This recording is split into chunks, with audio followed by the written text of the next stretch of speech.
ഭാവന സ്നേഹം നിറഞ്ഞ ചേട്ടായിക്ക്.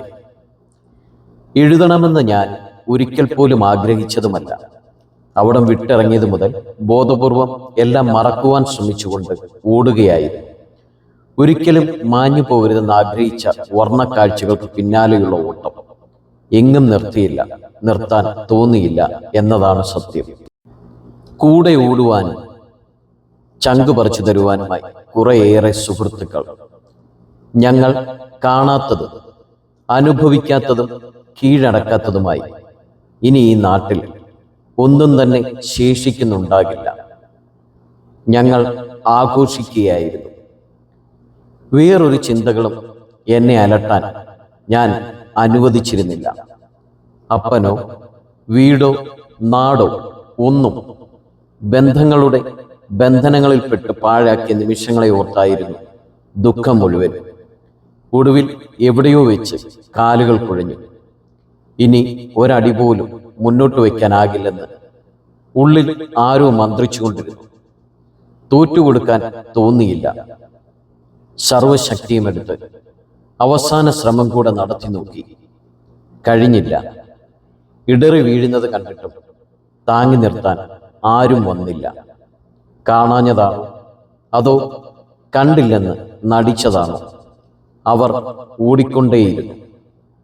അല്ലെങ്കിലും കയ്യിലെ പണം കഴിഞ്ഞെന്നറിഞ്ഞോ പിന്നെ ആര് തിരിഞ്ഞു നോക്കാൻ? തിരിച്ചു പോകാമെന്ന് മനസ്സ് പറഞ്ഞു. അഭിമാനം അനുവദിച്ചില്ല. വാശിയായിരുന്നു. ജീവിച്ച് കാണിക്കണമെന്ന വാശി. ഒന്ന് കരപറ്റിയെന്ന് തോന്നിയപ്പോഴാണ് ദേശത്ത് ക്ഷാമം വന്നത്. പിടിച്ചു നിൽക്കാൻ പറ്റിയില്ല.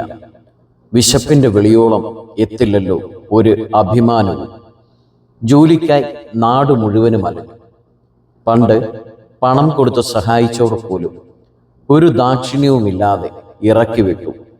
ഒടുവിൽ പൗരന്മാരിൽ ഒരുത്തനെ കണ്ട് കാലു പിടിച്ചു കരഞ്ഞപ്പോൾ വയലിലെ പന്നികളെ മേയ്ക്കുന്ന ജോലി തന്നു. ആദ്യമൊക്കെ ചെറിയ കൂലി കിട്ടിയിരുന്നു.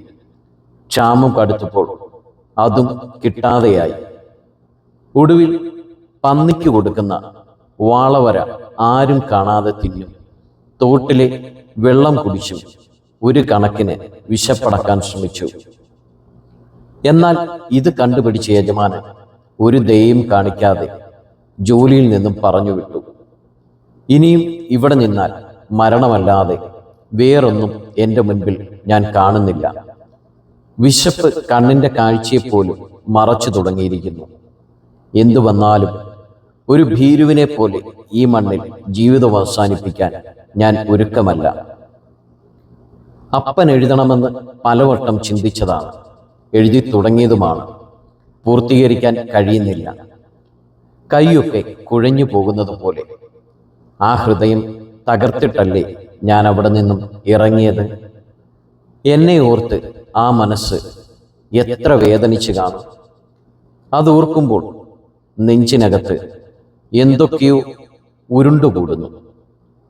ഒന്ന് ഉറക്കെ കരയണമെന്നുണ്ട്. എല്ലാം ഗദ്ഗതങ്ങളായി തൊണ്ടയിൽ തന്നെ കുടുങ്ങിപ്പോകുന്നു. ഒരു കാർമേഘം പോലെ പെയ്തൊഴിയുവാനായി മനസ്സ് വെമ്പുന്നുണ്ട്. കൺപീലികൾക്കിടയിൽ പടർന്നു നേർത്ത നനവ് കടലാസിലെ അക്ഷരങ്ങളിൽ വികൃതമായ കോലങ്ങൾ വരച്ചുകൊണ്ടേയിരുന്നു. എന്തോ എനിക്കതിന് കഴിയുന്നില്ല. നമ്മുടെ വീടൊരു സ്വർഗമായിരുന്നു. അത് തിരിച്ചറിയാതെ പോയ ഞാനാണ് തെറ്റുകാരൻ. നഷ്ടങ്ങളാണല്ലോ എന്നും മനുഷ്യനെ പിന്തിരിഞ്ഞ് ചിന്തിക്കാൻ പ്രേരിപ്പിക്കുന്നത്. സ്വാതന്ത്ര്യത്തിൻ്റെ അനന്തവിഹായസ് തേടിപ്പറന്ന ഞാനിന്ന് ചിറകറ്റ് നിലം പതിച്ചുകൊണ്ടിരിക്കുന്ന പക്ഷിയെപ്പോലെയാണ്.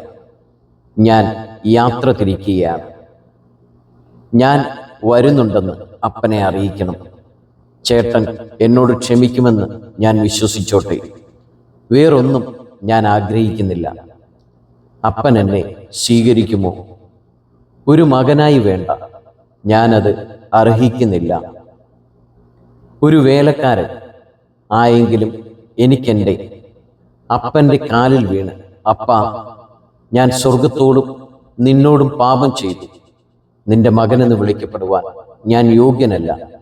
നിന്റെ കൂലിക്കാരിൽ ഒരുത്തനെ പോലെ എന്നെ ആക്കണമേ എന്ന് കരഞ്ഞപേക്ഷിക്കണം.